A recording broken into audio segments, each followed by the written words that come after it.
بسم الله الرحمن الرحيم. النهارده هنتكلم عن الحبس الاحتياطي. ايه هو الحبس الاحتياطي؟ ايه هي شروط الحبس الاحتياطي؟ ايه هي مبررات الحبس الاحتياطي؟ اول حاجه هنتكلم ايه هو الحبس الاحتياطي. الحبس الاحتياطي هو ان انا بحبس متهم من غير محاكمه، بحبس متهم من غير حكم، بحبس متهم لحين محاكمته. علشان كده كتير من الفقهاء سموه الاجراء البغيض. بغيض ليه؟ لان انا بحبس متهم من غير ما يتحاكم. طيب انا ليه بحبس المتهم؟ ليه الحبس الاحتياطي اصلا موجود؟ ليه بعمل كده؟ بعمل كده لثلاث حاجات. اول حاجه هي اجراءات امنيه. امنيه لمين؟ امنيه للمتهم، امنيه للمجتمع.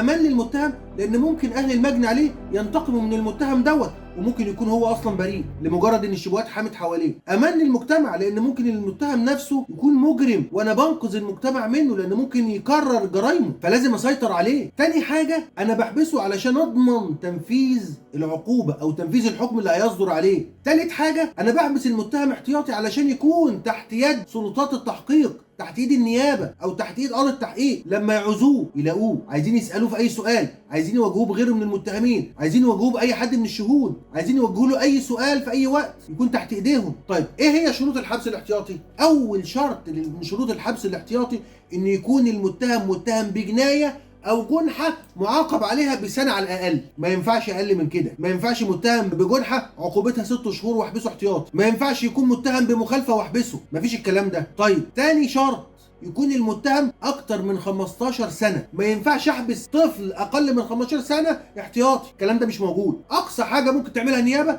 تعمل له ايداع لمده اسبوع. ثالث شرط ان يكون تم التحقيق مع المتهم وظهر من التحقيق دوت دلائل تشير ان هو مرتكب الجريمه. عندي 3 شروط للحبس الاحتياطي. اول شرط ان يكون الجريمه جنايه او جنحه معاقب عليها اكتر من سنه.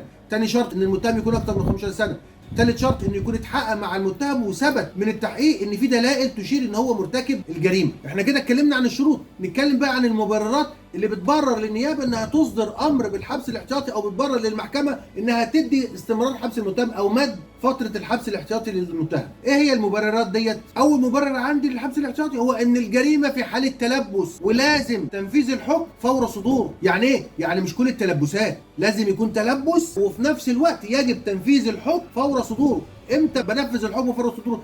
جنايات كلها وجنح معينه زي جنح السرقه او جنح المخدرات دي بيتم تنفيذ الحكم فور صدوره، بيصدر الحكم مع النفاذ. فكده ده مبرر للحبس الاحتياطي. ده اول مبرر للحبس الاحتياطي. تاني مبرر للحبس الاحتياطي الخوف من ان المتهم يهرب، الخشيه من هروب المتهم. ثالث مبرر للحبس الاحتياطي الخشيه من الاضرار بالتحقيق، سواء التاثير على المجني عليه او التاثير على الشهود، او انه يلعب في الادله والقرائن، او انه يعمل اتفاقات بره مع متهمين تانيين علشان يطمس الحقائق ويغيرها، او انه يخفي الدليل عليه، او انه يصطنع ادله وهميه. كل ده في بند الاضرار بالتحقيق او بمصلحه التحقيق. في مبرر رابع هو الاخلال بالامن والنظام العام. يبقى احنا كده عرفنا ايه هو الحبس الاحتياطي، ايه هي شروط الحبس الاحتياطي، ايه هي مبررات الحبس الاحتياطي، ولما بتنتفي بيتم اخلاء سبيل المتهم. وطبعا ده دور المحامي اللي بيشرح دوت للمحكمه.